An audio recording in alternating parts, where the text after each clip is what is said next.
सद्गुरु अपने शिष्यों से देह रूप से थोड़ा अलग हो जाते हैं, या संसारिक भाषा में कहें तो दूर हो जाते हैं। लेकिन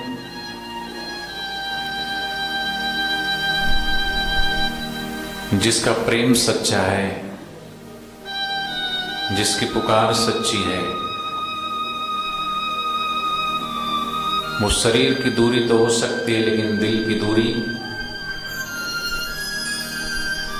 लाखों मील की दूरी को भी छोटा कर देती है। स्थूल रूप से हम दूर हो सकते हैं, लेकिन सूक्ष्म रूप से जिस प्रकार गोपियां आंख बंद करके भगवान श्री कृष्ण के दर्शन को पीती थी। एक होता है योगी, दूसरा होता है वियोगी। गोपियों ने भगवान श्री कृष्ण के वियोग को योग बनाया। जैसे हम सब अपने सद्गुरु से शारीरिक रूप से दूर लगता है, लेकिन जो सद्गुरु से प्रेम करते हैं वो विरह की अग्नि में तपते हैं। पुकार उनकी ओर बढ़ जाती है, श्रद्धा उनकी ओर बढ़ जाती है, प्रेम उनका और गहरा हो जाता है। जो सचमुच में ईश्वर से ईश्वर को ही मांगते हैं, जो गुरु से गुरु को ही चाहते हैं, मांगते हैं, वो गुरु से दूर नहीं हो सकते। और पूज्य बापू जी पत्र के माध्यम से कई बार अपने भक्तों को संदेशा भी दिए। कई लोग ऐसे बोलते हैं कि कई लोग बिखर गए हैं, लेकिन बिखरे वो हैं जो छिछरे थे। जैसे छिछरा होता ना, मटमैला पानी, ऐसे ही कचरा कचरा जो होता है वो ऊपर ऊपर दिखता है, काई जम जाती है ना, या बह जाता है। लेकिन जो मोती होते हैं ना, वो समुद्र की तलेटी में, गहराई में होते हैं। तो ऐसे ही जो कचरे कचरे थे, तो वो भले बिखर गए, तो कचरा तो ठीक है, बह जाना ही ठीक है, लेकिन जो सचमुच में गुरु से प्रेम करते हैं वो बिखरे नहीं है। वो तो पहले से ज्यादा और निखर गए हैं, सेवा में निखर गए, भक्ति में निखर गए, साधना में निखर गए।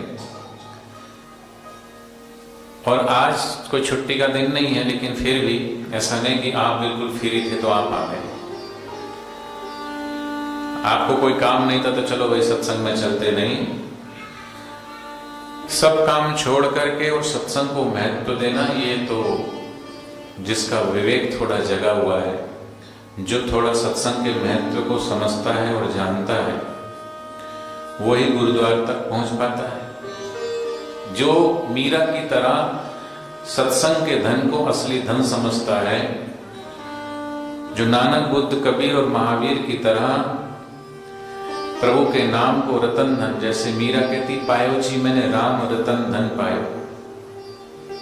ये उस मीराबाई का अनुभव है, क्योंकि मीराबाई के पास बाहर का धन तो बहुत था, लेकिन जब बापूजी बोलते हैं, जब पाया आत्म हीरा, जगत हो गया सवा, क्या बोलो, कसीरा, कोई महत्व नहीं रहा।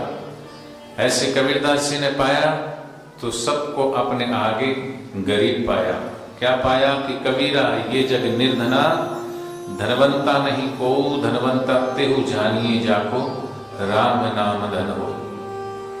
जिसने प्रभु के नाम को ही असली धन समझा है। तो आप में से भी कई जॉब करते हैं, कई बिजनेस करते हैं, लेकिन चलो भाई, जब तलक है जिंदगी, कभी फुर्सत ना होगी काम से। कुछ समय ऐसा भी हो जब प्रेम हो भगवान से, और उस बाहर के धन को छोड़ करके चलो भाई थोड़ा समय गुरुद्वार पे बिताते हैं, थोड़ा 2 घड़ियां सत्संग में, सत्संग की आधी घड़ी, सुमरण वर्ष 50 वर्षा वर्षे 1 घड़ी, अरट फिरे 12 मास। और कई ऐसे भी होंगे जिनका लक्ष्य सिर्फ पैसा पैसा पैसा है। पैसो मारो परमेश्वर, भैरू मारी गुरु, छोकरा छैया सालिग्राम तो पूजा को नहीं करूं, गुजराती में कहावत है। पैसा ही मेरा परमेश्वर है, एक दिन अगर दुकान नहीं खोलेंगे तो इतने का घाटा हो जाएगा। लेकिन ये नहीं सोचते कि एक दिन अगर मैं भगवान का भजन नहीं करूंगा तो कितना घाटा हो जाएगा।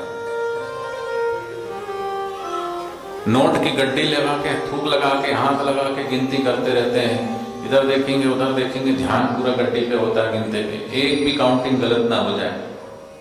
इतनी ध्यान से, इतनी एकाग्रता से भगवान के नाम की माला जप लो तो बेड़ा पार हो जाए।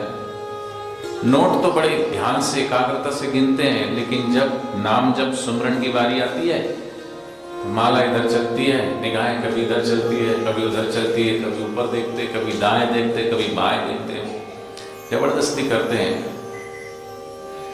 कम से कम जितना महत्व संसार को देते हैं उतना तो कम से कम परमात्मा को दो।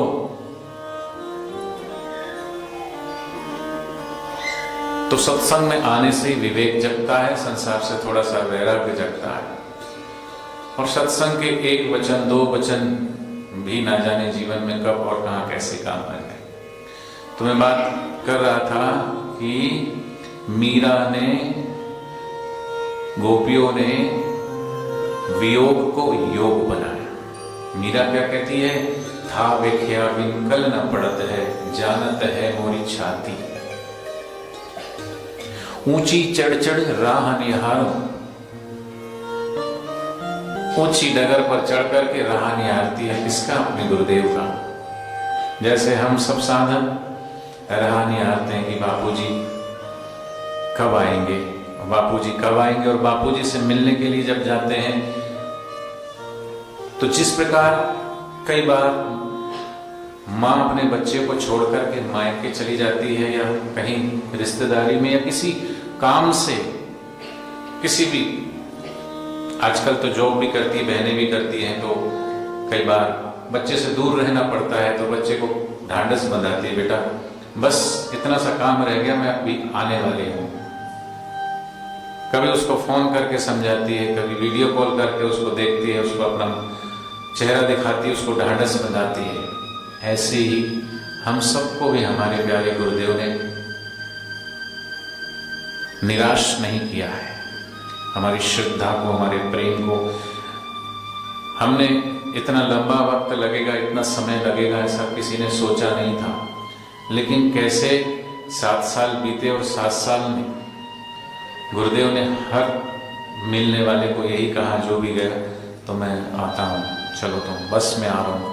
किसी से कोई भी बात हुई होगी तो गुरुदेव ने एक ही बात कही होगी कि कोई बात नहीं, बस मैं यूँ आ रहा हूँ, तुम चलो, मैं आ रहा हूँ, तैयारी करो, मैं आ रहा हूँ। दिल्ली वाले गए होंगे, उनको भी कहा होगा, छत्तीसगढ़ वाले गए, उनको भी कहा होगा, दिल्ली वालों को भी कहा होगा, जाओ तुम सत्संग की तैयारी करो, मैं आ रहा हूँ। और छत्तीसगढ़ वालों को भी कहा होगा किसी को कि चलो तुम छत्तीसगढ़ में, पहला सत्संग छत्तीसगढ़ में होगा, मैं आऊंगा। सबके दिल को ढांढस सदगुरुदेव ने ही बंधाया है। महीना, 6 महीना, इस महीने नहीं उस महीने, इस साल नहीं उस साल, साल साल करते 7 साल भी, दिन बीते बीते महीने बीत गए 7 साल। इन साधक कहते हैं, बापूजी आपके दर्शन की बिना अखियां हैं बेहाल सी। जैसे बच्चा मां के बिना अधूरा अपने आप को जानता और मानता है। कई बार बच्चे की मासी या बच्चे के पिता या उसके रिश्तेदार, नाना नानी, जिसके पास भी वो है, मन बहलाने के लिए कई बार उसको कुछ टॉफी दे देते हैं, कभी कुछ दे देते हैं, कभी कुछ दे देते हैं। ऐसे हम सब भी किसी न किसी बहाने से मन बहला रहे हैं, लेकिन गहराई में जिस प्रकार बच्चे को रह रह के अपने माँ की याद आती है, ऐसे ही हम सब साधकों को भी रह रह के अपने सदगुरु की याद आती है कि बापूजी जल्दी आ जाए, बापूजी जल्दी आ जाए।